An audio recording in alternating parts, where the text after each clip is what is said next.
What up, players? It's Warboss Tay up in this mug for day 28 of the 2017 July Painting Challenge. And lo and behold, dreams do come true. What a wonderful time to be alive. I have finished my week 4 goals. I'm barely scraping in by the skin of my teeth. It is 10:30 in the PM here in California, and I can't believe I did it. I blocked out all of the silvers and the golds and everything else I needed to. I washed everything and I highlighted everything back up. I painted the rim of the base as a final statement that I'm finished with it, and look at that, my Tech Marine is completely done. There are so many bits on it that make this such an interesting piece to paint, and I'm really pleased that I was able to finish it. I've got all 3 of my week 4 goals here, and I knew that week 4 would be more about the Tech Marine than the other 2 because the other 2 follow a very predictable pattern of painting a Space Marine, especially in Terminator armor. Once you figure out what your colors are, it's pretty predictable how you're going to paint these models. But it was the Tech Marine that required the most thought and care. Luckily, I found online when I was doing my Google search that Games Workshop had already done a back view. This was kind of one of the things that had me most intimidated, was the back of the backpack. I didn't know what was silver, what was supposed to be the armor color, what was going to be red, and so it was a huge help that Games Workshop had that on their, I think on their website, on their product page, or somewhere. I found it on Google.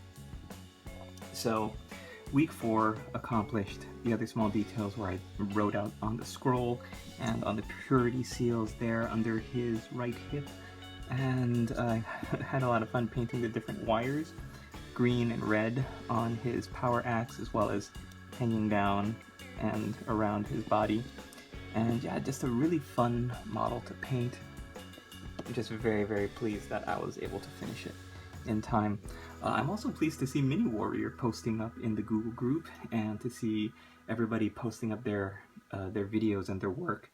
And it's the end of the month, so I completely understand if people start dropping off. If you get to this point and you start slowly dragging yourself across that finish line, if you find yourself falling behind, don't worry about it. It's totally predictable and okay, and we're here to support you in your hobby for your 31-day challenge, even if you have to move any of those days into another month.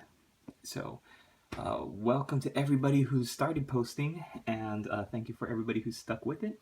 For those of you who are watching and not participating, thank you for supporting us just by your views and clicking the like button. Even if you don't leave a comment, it's a big help to all of us. And I know that when I was creeping and lurking watching the July painting challenges or the monthly painting challenges of other people, it was really cool to see their projects go from start to finish. So I can't believe the amount of work I have done in these past 4 weeks. It was brutal to get back to a daily video, a video a day challenge.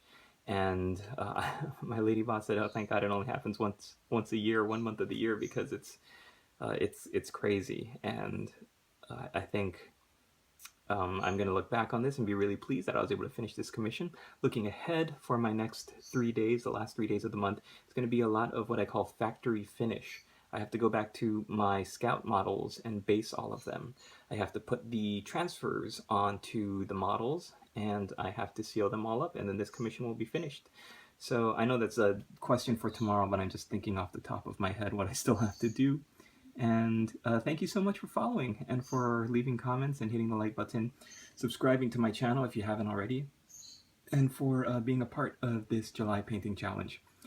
We'll see you in the next video. Laters, players!